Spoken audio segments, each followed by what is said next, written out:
Быть выразительными крупными глаза обязательно и губы, чтобы со сцены зрители смог рассмотреть девушку.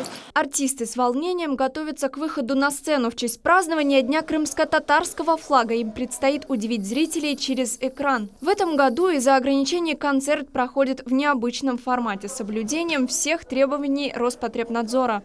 Должна быть, во-первых, осанка, я считаю, должен быть внутренний посыл, чтобы должно быть зрителям показать очень свой татарский национальный колорит.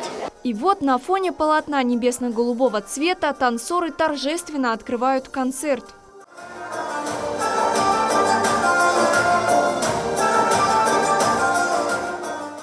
На сцене читают стихи, исполняют национальные песни и танцы. Каждое слово и каждое движение с трепетом и любовью к родине. Важно, чтобы зритель через экран прочувствовал эмоции. А за кулисами совершенно другая атмосфера, не похожая на ту, что на сцене. Здесь артисты оставляют все свое волнение, а на сцене показывают высший уровень мастерства. Перед выходом на сцену волнение переживает каждый. А Бибет Ахтарова к выступлению готовилась несколько месяцев. Волнение всегда есть перед выступлением, сколько бы мы ни выступали раз на этой сцене.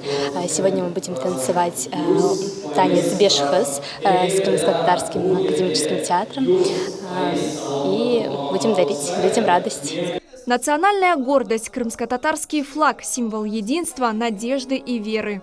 В российском Крыму крымские татары действительно развиваются, живут на своей родине, говорят на родном государственном языке, передают подрастающему поколению культуру, обычаи, традиции. Больше 15 концертных номеров. В каждом – душа народа. Лилия Ислямова, Артур Чалый, телеканал «Миллет».